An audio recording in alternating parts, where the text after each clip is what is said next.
Students, today we will start our next chapter, that is chapter number 12, algebraic expressions. In previous classes हमने क्या पढ़ा था? algebra. उसके अंदर हमने क्या क्या टर्म्स पढ़ी थी हमारी कि what are variables, what are constants. तो सबने पढ़ा था कि वेरिएबल्स क्या होते हैं हमारे जो वेरी करते हैं, ठीक है. तो वेरी, अब हम क्या कह सकते हैं इसको, देखो, variable can take the various values, it's value is not fixed. Fix का मतलब ये है कि ये क्या होंगी, हमारी वैल्यूज़ क्या हैं कि इनको हम क्या कर सकते हैं, चेंज कर सकते हैं. These values can be change. और इसको हम कैसे रिप्रेजेंट करते हैं, A to Z अल्फ़ाबेट में. सिमिलरली हमने क्या पढ़ा था कि व्हाट आर कॉन्स्टेंट्स. तो कॉन्स्टेंट में आपने क्या देखा था कि कॉन्स्टेंट क्या होते हैं कि it has a fixed value. Means इनकी क्या होती है, फिक्स्ड वैल्यू होती है कि अगर कोई नंबर 2 है तो वो 2 ही रहेगा, 3 है तो 3 ही रहेगा. मीन्स ये क्या होते हैं, हमारे कॉन्स्टेंट्स होते हैं. अब नेक्स्ट जो हमारा इसके अंदर आता है वो क्या है, टर्म्स एंड एक्सप्रेशंस. सबको पता है कि जो एक्सप्रेशन बनता है, हमने क्या किया था पहले, इक्वेशंस पढ़ी थी, इक्वेशंस विद वेरिएबल्स भी पढ़ी, इक्वेशंस विद नंबर्स ओनली भी पढ़ी, ठीक है. तो इसके अंदर क्या है, अब आएगा टर्म्स एंड एक्सप्रेशंस. क्या होता है, हमारी जो नंबर ऑफ टर्म्स होती हैं, ठीक है, कोई भी हमारे वेरिएबल्स से बनी या कांस्टेंट से बनी, वो क्या है, नंबर ऑफ टर्म्स है हमारी. अगर हम उसको क्या करते हैं, कंबाइन कर देते हैं, कोई भी ऑपरेशन लगा देते हैं उसके अंदर, तो वो क्या बन जाता है, एक एक्सप्रेशन बन जाता है, ठीक है. तो एक्सप्रेशन जो है वो क्या है, they are made up of terms, ठीक है. और टर्म्स को अगर हम ऐड करते हैं तो उससे क्या बनता है, मेरा एक्सप्रेशन बनता है. Clear. Now come to the next, algebraic factors. Algebraic factors क्या होते हैं, सिंपल फैक्टर्स तो हमने पढ़े हैं, जैसे 12 है, 12 के फैक्टर्स क्या हो जाएंगे हमारे, 1 2 3 4. अब अलजेब्रिक फैक्टर्स क्या होंगे, ऐसे फैक्टर्स जिसके अंदर क्या आता है, हमारा वेरिएबल्स आते हैं. जैसे क्या है मेरा 4xy कह दूँ मैं, 4xy क्या है, अब इसके फैक्टर्स क्या हो जाएंगे, 4 भी हो जाएगा, x भी हो जाएगा और क्या होगा, y भी हो जाएगा. तो इसके अंदर क्या आ गया मेरा, x और y क्या आ गए, वेरिएबल्स आ गए. तो ये क्या बन जाएंगे, अलजेब्रिक फैक्टर्स. अब नेक्स्ट जो हमारा आता है वो क्या है, पोलिनोमियल. पोलिनोमियल से आप क्या समझते हैं कि कोई एक्सप्रेशन है, नंबर ऑफ टर्म्स से बना हुआ है. अब डिपेंड करता है कि नंबर ऑफ टर्म्स कितनी है.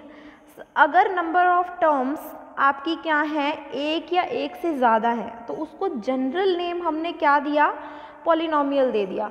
जैसे हम कह दें कोई भी हमने एक्सप्रेशन बना दिया 4xy + 2x + 3xy, क्या हो गया, इसके अंदर कितनी टर्म्स आ गई, 3 टर्म्स आ गई. जनरल में हम इसको क्या बोलेंगे, पॉलिनोमियल बोलेंगे, ठीक है. अगर किसी एक्सप्रेशन में क्या है कि एक टर्म है, सिर्फ क्या है, एक सिंगल टर्म है, तो उसको क्या बोला जाएगा, मोनोमियल बोला जाएगा. अगर किसी एक्सप्रेशन में हमारी क्या है, 2 टर्म्स हैं, तो उसको क्या बोला जाएगा, बाइनोमियल बोला जाएगा, ठीक है. जैसे मान लो कोई एक्सप्रेशन है 4xy सिर्फ, उसको क्या बोलेंगे, मोनोमियल. अब हम 4xy + 2 कर दें तो उसके अंदर कितनी टर्म्स आ गई, 2 टर्म्स आ गई, एक 4xy आ गया और एक क्या आ गया, 2 आ गया. तो वो क्या हो गया, मेरा बाइनोमियल हो गया. अब कोई एक्सप्रेशन है, अगर उसके अंदर 3 टर्म्स हैं, मान लो 4xy + 2x + 3 कर दिया हमने, 3 टर्म्स आ गई. 3 टर्म्स जब हमारी आई तो उसको हम क्या बोलेंगे, ट्राइनोमियल, ठीक है. अब इसी तरह क्या आती है हमारी, जो नेक्स्ट है हमारा वो क्या है, लाइक टर्म्स. अब क्या है, जो हमारी 2 तरह की टर्म्स आ गई इसमें, like terms and unlike terms. Like से आपको पता है कि क्या, लाइक का मीन्स क्या हो गया, सेम.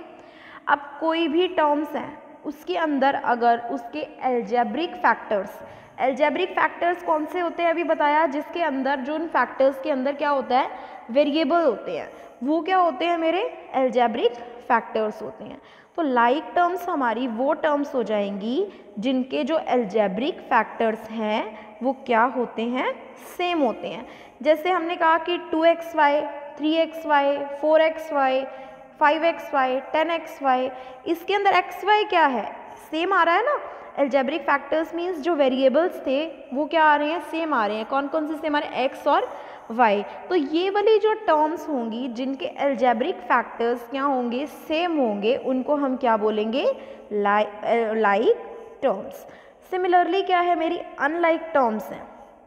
अनलाइक टर्म्स में आपका क्या है कि कोई टर्म्स हैं जिसके अलजेब्रिक फैक्टर्स क्या हो गए, डिफरेंट हो गए, मीन्स सेम नहीं है, तो उसको हम क्या बोलेंगे, अनलाइक टर्म्स। क्या होगा इसके अंदर, जैसे मान लो 2xy आ गया, 4x² आ गया, 3y² आ गया, मीन्स अलजेब्रिक फैक्टर्स कुछ भी हो सकता है, ठीक है।